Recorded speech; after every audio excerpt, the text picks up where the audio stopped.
겨우 집 계약했는데 대출이 안 나오면 어떡하죠? 이런 고민을 하신 분들이 많을 것 같습니다. 내일부터 기재 시작이니까 오늘까지, 그러니까 6월 27일까지 계약을 했다는 증거가 있느냐 없느냐의 문제라는 거예요. 그럼 계약서가 없는 대출도 있다는 거예요. 뭔 대출 있어요?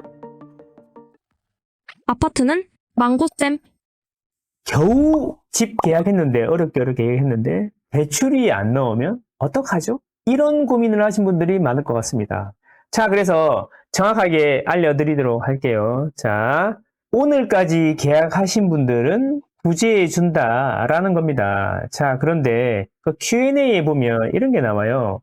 어디에는 오늘까지 계약한 사람들은 옛날 규정을 적용해 준다라고 해 있고, 그 바로 밑에 줄에 대출 서류를 접수한 사람만 옛날 규정을 적용해 준다 이렇게 나오니까 자꾸 헷갈리는 거죠. 그러니까 뭐가 맞느냐 이런 거잖아요. 자, 아까도 말씀을 드렸는데 잘 들어보세요.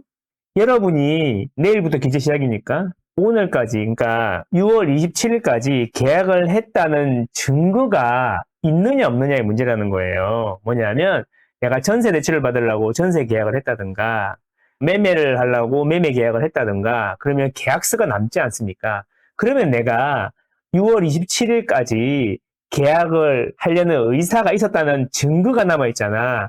그러니까 그런 사람들은 보호를 해주겠다 이런 이야기고요. 만약에 그런 계약서가 없는 대출도 있다는 거예요. 뭔 대출이 있어요? 신용대출. 그러니까 신용대출 같은 경우에는 내가 신용대출을 받아야지, 마통을 만들어야지 생각만 하고 있다고 해서 증거가 남는 건 아니잖아요. 계약서를 쓰는 것도 아니고. 그렇기 때문에 계약서에 준하는 대출 서류를 작성해서 사인해서 접수한 게 있어야 된다는 거예요. 그래서 헷갈리면 안 돼요. 그러니까 주택담보대출이라든지 전세자금 대출은 계약서가 6월 27일까지 작성한 게 있으면 되는 거예요. 실제로 그리고 계약금도 보냈다는 거를 증빙을 해야 될 겁니다. 나중에 문제가 되면. 그러니까 계약서 작성하고 오늘 6월 27일까지 계약금을 보낸 흔적을 남겨놔야 되는 겁니다. 그러면 인정해 주는 거고, 신용대출 같은 경우에는 계약서가 없으니까 오늘까지 대출을 접수해야 된다 이런 거죠. 그래서 이제 그런 걸 보고 이런 거잖아요. 계약은 며칠 전에 했는데 6월 27일 전에 했는데 이걸 자서를 해야 되는 거 아닙니까? 대출 서류에 사인을 지금 해서 접수해야 되는 거 아닙니까? 이렇게 물어보시는데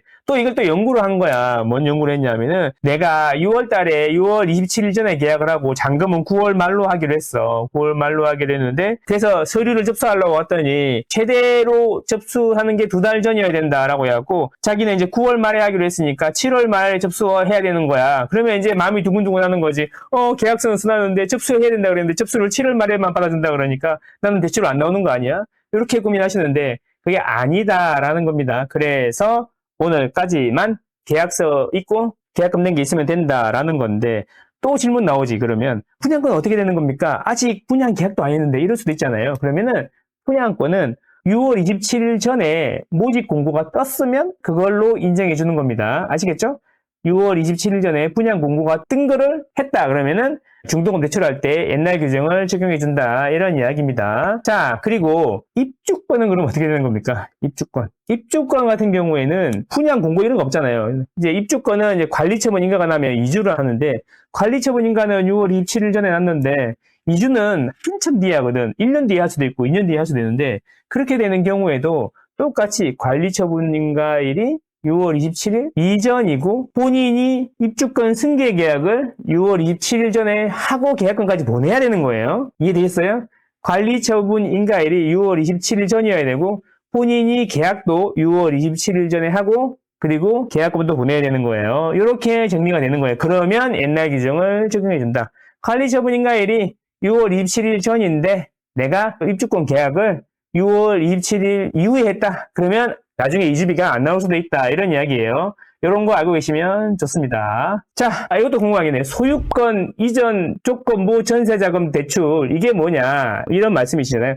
이것도 많이 물어보시는데 자, 그건 뭐냐면 이런 거예요. 자, 내가 갭투자를 하는 거야.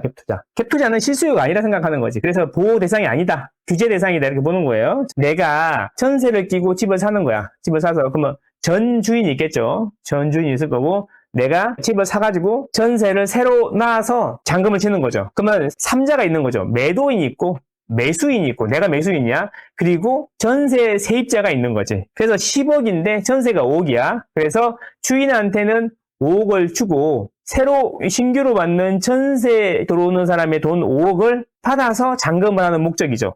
그러면 이게 전세 대금으로 내가 잔금을 하는 거잖아요. 이런 건 안 된다는 게 아니고 이런 경우에 새로 들어오는 전세 세입자가 대출을 받으려고 하면 대출을 안 해준다는 거예요. 이해되셨나요? 그럼 이걸 뭘로 확인하느냐? 자, 전세 계약을 할 때 세입자가 전세 계약을 하잖아요. 그러면 보세요. 매도인이 있잖아요. 나는 매수인이고 매수인은 아직 등기가 안 넘어갔는데 전세 계약을 할 수가 없잖아요.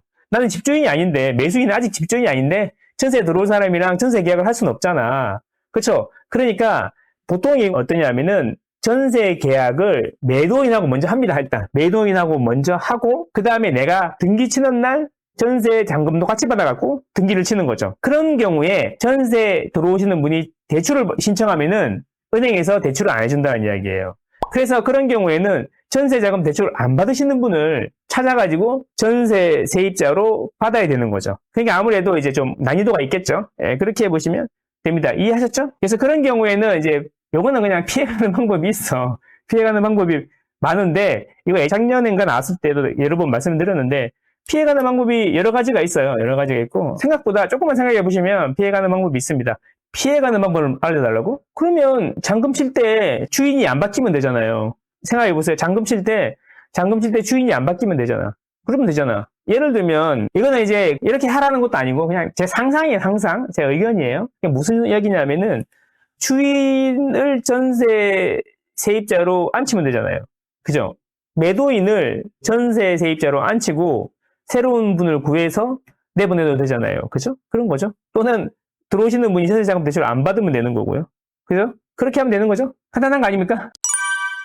분양받은 아파트는 대출 영향이 없나요? 대출 영향이 있습니다. 근데 분양받으신 게 모집 공고가 떴을 거 아니에요? 분양 공고가 떴을 거 아니에요? 그게 6월 27일 전이면 예정 규정을 적용해준다는 이야기예요. 아시겠죠? 그렇습니다. 그래서 6월 27일 전에 분양한 아파트는 괜찮다. 이런 이야기입니다. 옛날 규정대로 해준다. 이런 이야기죠. 이게 되게 길게 가요. 왜냐하면 잔금 대출을 6억밖에 안 해주겠다는 거잖아. 중도금 대출은 영향이 없는데 잔금 대출을 6억밖에 안 해준다는 이야기잖아. 이게 무슨 이야기인지 이해했어요? 자, 무슨 이야기냐면 내가 15억짜리를 분양을 받았어요. 그러면 기본적으로 계약금을 1억 5천을 넣고 중도금을 60%를 받고 60%니까 9억이 있죠? 9억을 받고 제일 마지막에 잔금 대출을 받아가지고 잔금을 보통 하거든요. 잔금 대출을 받거나 아니면 내 집을 빼앗가지고 이제 그 잔금을 하는 거죠. 그런데 잔금 대출을 할 때 보통 어떻게 하냐면은 내가 분양을 15억을 받았다 그래서 15억 기준으로 잔금 대출을 해주는 게 아니고 그 잔금 치는 그때 기준으로 간평을 새로 해가지고 잔금을 치거든요. 그래서 이제 한 3년 지나면 15억짜리가 한 20억대에 있을 수도 있잖아요. 그러면 20억으로 간평해서 대출을 받기 때문에 20억 기준으로 한 60% 받으면 12억이잖아요. 나머지 8억만 채우면 되는 거죠. 이런 식으로 하는 건데 이제 이거를 20억 기준으로 12억을 대출을 이런 식으로 해주고 있었는데 이거를 이제 어떻게 하냐면은 나중에 그것도 6억만 해준다는 거야. 그러니까 6억만 해준다는 거야. 그러면 생각해보세요. 15억짜리를 대출받았는데 계약금 1억 5천 들어가 있고 중도금 대출은 한계가 없다 그랬으니까 이번에 중도금 대출은 받았어. 그럼 나중에 13억 5천을 내야 되는데 대출을 원래대로라면 이게 뭐 20억이 돼갖고 12억을 추가로 대출 받을 수 있었는데 이게 6억밖에 안 해준다는 거죠. 13억 5천을 내야 되는데. 그래서 7억 5천을 어딘가에서 만들어 와야 되는 거죠. 생각보다 문제가 될 수 있어. 집이 안 오르면 문제가 될 수 있어. 그러니까 이런 것들은 현금이 없으면 문제 될 수 있겠죠? 이런 것들은 생각을 좀 하셔야 된다. 그래서 앞으로 분양 받으시는 분들은 이런 부분을 생각해 보셔야 된다라는 겁니다. 아시겠죠? 네, 그 얘기예요.